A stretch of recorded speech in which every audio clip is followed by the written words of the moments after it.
Hello friends, நான் தான் உங்கள் லிங்கேஸ்வரி பேசுகிறேன். நான் ரொம்ப சூப்பராக இருக்கேன். நீங்களும் சூப்பராக இருப்பீங்க நம்புகிறேன். இன்றைக்கி இந்த வீடியோவில் திருவாதிரை நோன்பு அப்படின்னு சொல்லக்கூடிய ஆருத்ரா தரிசனத்தை பற்றி தான் பார்க்க போகிறோம். அபிஷேக பிரியரான சிவபெருமானுக்கு தினமும் பலவிதமான பொருட்களால் அபிஷேகம் நடப்பது வழக்கம். ஆனால் சிவபெருமான் நடராஜ திருமேனிக்கு வருடத்திற்கு 6 முறை மட்டும்தான் அபிஷேகம் நடத்தப்படும். அப்படி மார்கழி மாதத்தில் சிறப்பு அபிஷேகம் நடத்தப்படும் உற்சவம் தான் ஆருத்ரா தரிசனமாக கொண்டாடுறாங்க. 2026ஆம் ஆண்டில் உத்திர கோசமங்கையில் எப்போ ஆருத்ரா தரிசனம் நடக்கும் அப்படின்றத பார்ப்போம். உலகத்தில் முதல் சிவன் கோவில் அப்படின்னும் உலகத்திலேயே மிகப்பெரிய மரகத நடராஜர் இருக்கும் கோவில் என்றும் சிறப்பு பெற்றது இந்த திரு உத்திர கோசமங்கை திருத்தலத்தில் இருக்க மங்களநாதர் திருக்கோவில்.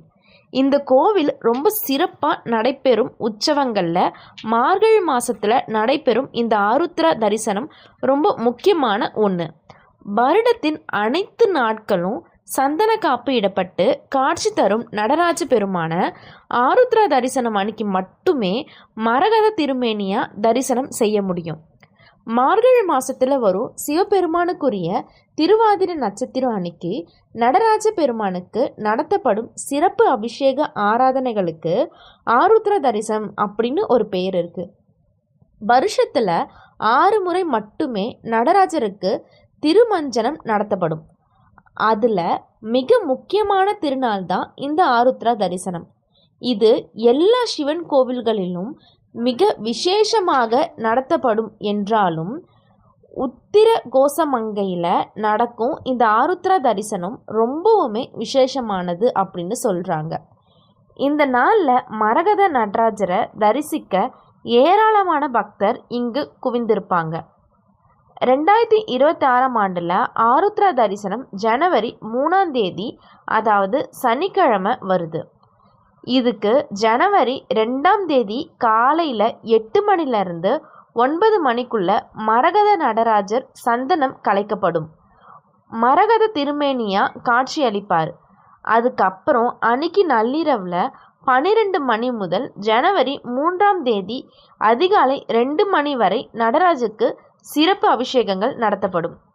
அதுக்கப்புறமா சந்தனம் சாற்றப்பட்டு ஜனவரி 3ஆம் தேதி அன்னைக்கு அதிகாலையில் 4:30 மணி முதல் 5 மணிக்குள்ள தீப ஆராதனை நடைபெறும். அதுக்கப்புறமா ஜனவரி 3ஆம் தேதி இரவு வரை சந்தனம் சாத்தப்பட்ட திருமேனியுடன் தான் நடராஜ பெருமான் காட்சியளிப்பார். ஆருத்ரா தரிசனம் அன்னைக்கு சிவபெருமானுக்கு திருவாதிரை களி படைத்து வழிபடுவது விசேஷமானதுன்னு சொல்கிறாங்க. சேந்தனார் அப்படின்ற சிவனடியார் விறகுகளை வெட்டி விற்று அதில் கிடைச்ச பணத்தை வச்சு தினமும் ஒரு சிவனடியாருக்கு உணவு கொடுத்த அப்புறம்தான் சாப்பிட்றத ஒரு வழக்கமாக வச்சுருந்தார்.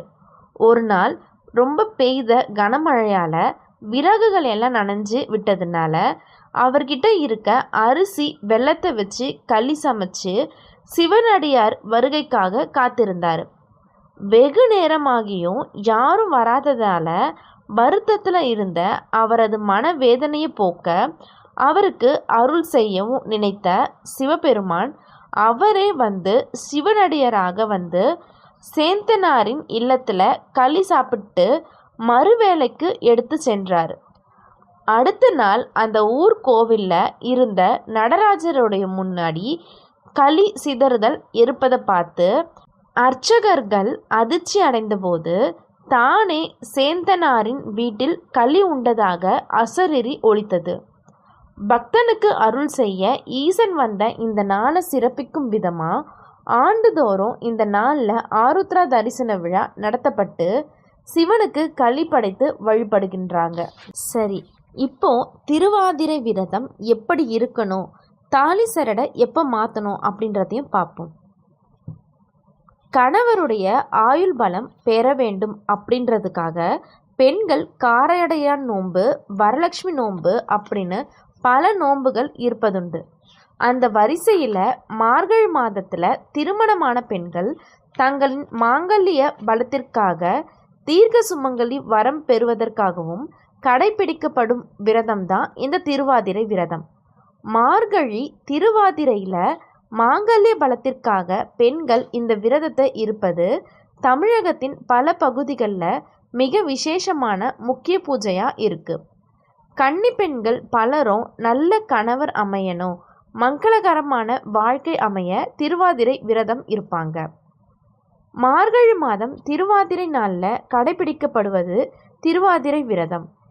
இதை மாங்கல்ய விரதம் அப்படின்னு சொல்லுவாங்க. கணவருடைய ஆயுள் நீடிக்க, கணவருடைய தொழில் சிறக்க, வீட்டில் ஒற்றுமை சந்தோஷம் தங்க பெண்கள் இருக்கும் முக்கியமான விரதம் இந்த திருவாதிரை விரதம். வரலட்சுமி நோம்பிற்கு இணையாக சொல்லப்படுவது இந்த திருவாதிரை விரதம். இந்த வருஷம் 2026ஆம் ஆண்டிற்கான திருவாதிரை நோன்பு பார்த்திங்கன்னா ஜனவரி 2 இரவுல இருந்து ஜனவரி 3 மாலை வரை இருக்குது.